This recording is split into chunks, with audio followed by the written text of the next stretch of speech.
আজকে Korean movie conditional assignment 2 explain করব, যার IMDb রেটিং 6.6। এই মুভির শুরুতেই জাঙ্ক নামের একটি লোককে দেখতে পাই, যে একজন মাফিয়া। সে একটি লোকের মাথায় বন্দুক ঠেকিয়ে বলে, তোর টাকার প্রতি অনেক লোভ, আজ দেখি এই টাকা তোকে বাঁচাই কিনা। এই বলে লোকটাকে গুলি করে মেরে ফেলে। ঠিক তখনই গোপন সংবাদের ভিত্তিতে সেখানে আমেরিকান স্পেশাল ফোর্স অফিসার, যার নাম জ্যাক, সে ও তার টিম সেখানে চলে আসে এবং মাফিয়া লিডার জাঙ্ককে ধরে নিয়ে যায়। এরপর FBI এর স্পেশাল ফোর্সের প্রধান জ্যাকের উপর রাগ দেখাচ্ছিল, কারণ সে কাউকে কিছু না জানিয়ে টিম নিয়ে হঠাৎই চলে যায় মাফিয়া লিডার জাঙ্ককে ধরতে। অন্যদিকে আমরা উত্তর কোরিয়া থেকে আসা লিম নামক একজন স্পেশাল অফিসারকে দেখতে পাই। সে জাঙ্ককে জিজ্ঞাসাবাদ করছে, কারণ জাঙ্ক এক সময় উত্তর কোরিয়ার একজন সৈনিক ছিল। তখন লিম জাঙ্ককে বলে, তুমি কেন আমাদের পার্টি ছেড়ে ড্রাগ ডিলার হয়েছ? তখন জাঙ্ক বলে, আমার চোখের সামনে আমার স্ত্রী সন্তানকে মেরে ফেলেছিল, তাই আমি এখন ড্রাগসের বিজনেস শুরু করেছি। এরপরই সেখানে জ্যাক আসে। জ্যাক লিমকে দেখে অনেক রেগে যায়, কারণ জ্যাক এক বছর অনেক চেষ্টার পর জাঙ্ককে ধরতে পেরেছে। তখন লিম জ্যাককে বলে, আমাকে সহযোগিতা করুন, আমি জাঙ্ককে উত্তর কোরিয়াতে নিয়ে যেতে চাই, কারণ এই কেসটা উত্তর কোরিয়া ইনভেস্টিগেশন করবে। তখন জ্যাক জাঙ্ককে দিতে চায় না, কিন্তু তখন তাদের বস সেখানে এসে বলে, তুমি কি করছো? উপর থেকে অর্ডার আছে, জাঙ্ককে উত্তর কোরিয়ার হাতে দিয়ে দিতে হবে। সেই কথা শুনে জ্যাক লিমকে বলে, আমি তোমাকে দেখে নিব। তখন জ্যাকের বস বলে, তোমার কিছুই করতে হবে না, তুমি এখন তাদের এয়ারপোর্টে দিয়ে আসতে সাহায্য করো। এরপর তারা সবাই মিলে এয়ারপোর্টের দিকে রওনা হয়, কিন্তু কিছু দূর যেতে না যেতেই জাঙ্কের লোক তাদের উপর হামলা করে এবং জাঙ্কের লোকজন তাকে গাড়ি থেকে বের করে নিয়ে আসে। গোলাগুলির এক পর্যায়ে জাঙ্ক সেখান থেকে পালিয়ে যায় এবং লিমের এক সহযোগী অফিসার সেখানে মারা যায়। এর পরের সিনে আমরা কিং নামের একজন পুলিশ অফিসারকে দেখতে পাই। সে একটি অবৈধ কল সেন্টারে যায়। সেখানের মানুষেরা ফোন দিয়ে মানুষকে বোকা বানিয়ে টাকা আদায় করে। তখন তাদের মধ্যে একজন কিং এর সাথে কথা বলে বুঝে ফেলে কিং আসলে একজন পুলিশের লোক, তাই তারা সবাই সেখান থেকে পালিয়ে যাওয়ার চেষ্টা করে, কিন্তু তখন কিং এর পুলিশ টিম তাদেরকে ধরে ফেলে। এরপর আমাদের উত্তর কোরিয়ায় 2 মাস পরের সিন দেখানো হয়। সেখানে লিমকে তার চিফ অফিসার বলছিল, জাঙ্ক আমাদের পার্টির সদস্য ছিল, একদিন সে আমাদের সুইচ অ্যাকাউন্ট হ্যাক করে $1 মিলিয়ন চুরি করে নিয়ে যায়। এখন আমাদের কাছে খবর আছে জাঙ্ক বর্তমানে পালিয়ে দক্ষিণ কোরিয়াতে অবস্থান করছে। আমাদের সুইস ব্যাংকের সব টাকা এখন তার কাছে রয়েছে, তাই তোমাকে জাঙ্ককে ধরতে এখনই দক্ষিণ কোরিয়াতে যেতে হবে। পরের সিনে আমরা একটি ড্রাগসের কেমিক্যাল ল্যাব দেখতে পাই, যেখানে জাঙ্ক এসে বলছিল, এই ড্রাগসগুলো প্যাকেট করে মার্কেটে বিক্রি করো। এর পরের সিনে জাঙ্ক জো নামক একজন ড্রাগ ডিলারের কাছে যায়, যার কাছে জাঙ্কের উত্তর কোরিয়ার সুইস ব্যাংক থেকে চুরি করা টাকাগুলি রেখেছিল। কিন্তু জাঙ্ক টাকা চাইতেই জো নামক লোকটি তালবাহানা করতে শুরু করে। তখন জাঙ্ক তাকে বলে, তুই আমাকে খারাপ কিছু করতে বাধ্য করিস না, তোকে মাত্র 3 দিনের সময় দিলাম, টাকাগুলো দিয়ে দিস। এটা বলে সে সেখান থেকে চলে যায়। এইদিকে লিম দক্ষিণ কোরিয়াতে আসলে কিং তাকে রিসিভ করতে যায়। তারপর তারা একটি রেস্টুরেন্টে গিয়ে কিছু খেয়ে নেয়। কিংকে তার বস বলেছিল লিম কোন উদ্দেশ্যে এখানে এসেছে তা কৌশলে প্রশ্ন করে তার কাছ থেকে জানতে। তাই কিং খাবার খাওয়ার সময় কৌশলে অনেক প্রশ্ন করে, কিন্তু লিম তো দুর্দান্ত চালাক, সে কোনোভাবেই তাকে আসল ঘটনা বলছিল না। তারপর খাবার শেষ করে তারা গাড়িতে উঠে পড়ে। তখন লিম কিংকে 2টি ছবি দেয় এবং বলে, আমি এখানে এই ড্রাগসের ব্যাপারে জানতে এসেছি। তখন কিং হেসে বলে, এই সামান্য ব্যাপারে তোমাকে আসার কি দরকার ছিল, আমাকে বললে হতো। তখন কিং সেই ড্রাগসের ছবিগুলো তার ডিপার্টমেন্টের কাছে পাঠিয়ে দেয় এবং সেগুলো কোথায় কার কাছে পাওয়া যাবে সেই সম্পর্কে তথ্য জানতে চায়। তখন তার ডিপার্টমেন্টের একজন অফিসার সেই ড্রাগসের ডিলারগুলোকে খুঁজে বের করে এবং কিছু ড্রাগসের অর্ডার দেয়। তখন ড্রাগস ডিলার ড্রাগস নিয়ে 30 মিনিটের মধ্যে আসবে বলে জানিয়ে দেয়। তারপর কিং এর সেই অফিসার সিসি ক্যামেরার মাধ্যমে সেই ড্রাগস ডিলারকে ফলো করতে থাকে। এরপর সেই ড্রাগস ডিলার ড্রাগসের প্যাকেটটা রাস্তার পাশের এক জায়গায় ফেলে চলে যায়। তখন কেং ও লিম সেখানে এসে সেই ড্রাগসের প্যাকেটটা নিয়ে সিসি ক্যামেরা ফলো করে সেই ড্রাগস ডিলারের আস্তানায় চলে যায়। তখন তাদের মধ্যে প্রচন্ড মারামারি হয়, কিন্তু মারামারির এক পর্যায়ে ড্রাগস ডিলারদের একজন বলে, আমাদেরকে ছেড়ে দাও, একটু পর এই ড্রাগসের আসল সাপ্লায়ার আসবে, তুমি তাদেরকে ধরলেই সব জানতে পারবে। ঠিক তখনই সত্যি সত্যি ড্রাগসের আসল সাপ্লায়াররা সেখানে চলে আসে, কিন্তু লিম তাদের একজনকে ধরতে পারলেও অপর একজন পালিয়ে যায়। তখন সেই ড্রাগস ডিলারের একজনকে লিম হাসপাতালে নিয়ে যায়।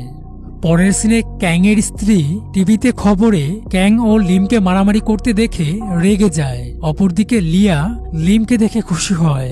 অন্যদিকে ক্যাং এর বস বলে, তুমি লিমকে তোমার বাসায় নিয়ে যাও এবং সে এখানে কেন এসেছে, তার উদ্দেশ্য কি সেটা জানার চেষ্টা করো। তখন কেং জানতো তার স্ত্রী লিমকে দেখে রাগারাগি করবে, তাও সে বাধ্য হয়ে তার স্ত্রীকে ম্যানেজ করে লিমকে তার বাসায় নিয়ে যায়। আর তখন লিমকে দেখে লিয়া অনেক খুশি হয়ে যায়। অন্যদিকে পালিয়ে যাওয়া সেই ড্রাগস ডিলারটি জাঙ্কের কাছে গিয়ে সব ঘটনা খুলে বলে। পরের দিন সকালে কেং জানতে পারে হাসপাতালে থাকা সেই ড্রাগস ডিলারের জ্ঞান ফিরেছে। তখন সেখানে গিয়ে লিম ও ক্যাং জ্যাক নামক লোকটিকে দেখতে পায় এবং অবাক হয়। তখন জ্যাক বলে, এখন এই কেস আমি হ্যান্ডেল করব, তোমাদেরকে এই কেস থেকে বের করে দেওয়া হয়েছে। তখন এই কথা শুনে লিম রেগে যায়। তখন কেং এর বস লিম ও কেংকে সেখান থেকে নিয়ে যায়। এরপর তারা একটি হোটেলে বসে। তখন কিং বলে, দেখো, আমরা তিনজন তিন দেশের হয়ে কাজ করছি, এখন এই কঠিন মুহূর্তে আমরা তিনজন এক হয়ে কাজ না করলে জাংকে ধরতে পারবো না। তখন লিম বলে, আমি জাংকে আগে থেকেই চিনি, সে আমাদের ধোঁকা দিয়ে সুইচ ব্যাংক থেকে টাকা নিয়ে পালিয়ে যায়, তাই আমি তাকে ধরতে এসেছি। তখন জ্যাক বলে, আমি জো নামক এক ব্যক্তিকে ধরতে এসেছি। তখন কিং বলে, আমিও সার্গে নামক এক ব্যক্তিকে ধরতে চাই, যে কিনা নকল পাসপোর্ট বানায়, তাই আমরা আগে যদি সার্গেকে ধরতে পারি তাহলে জাঙ্ক কোথায় আছে তা জানতে পারবো। এই কথা বলে তারা সার্গে নামক লোকটিকে ধরার জন্য বের হয়ে যায়। তখন তারা সোশ্যাল মিডিয়ার মাধ্যমে জানতে পারে সার্গে নামক লোকটির নাতাশা নামের একজন মডেলের সাথে সম্পর্ক রয়েছে, আর তাদের ধারণা সার্গে আজ হোক বা কাল হোক নিশ্চয়ই নাতাশার সাথে দেখা করতে আসবে। তাই তারা পাশের বিল্ডিং থেকে নাতাশার উপর নজর রাখছিল। আর তখনই সার্গে সেখানে আসে। তখন তারা সার্গেকে ধরে থানায় নিয়ে আসে এবং ভয় দেখিয়ে সব তথ্য জেনে নেয়। অন্যদিকে আমরা দেখতে পাই জাঙ্ক একটি বিষাক্ত গ্যাস তৈরি করছে, যেটা বাতাসের মাধ্যমে ফুসফুসে গেলে মানুষ সাথে সাথেই মারা যাবে। অপর সিনে দেখা যায় জাঙ্ক জো নামক লোকটির কাছ থেকে চুরি করা সেই $1 বিলিয়ন আনার জন্য একটি ক্লাবের দিকে যাচ্ছিল।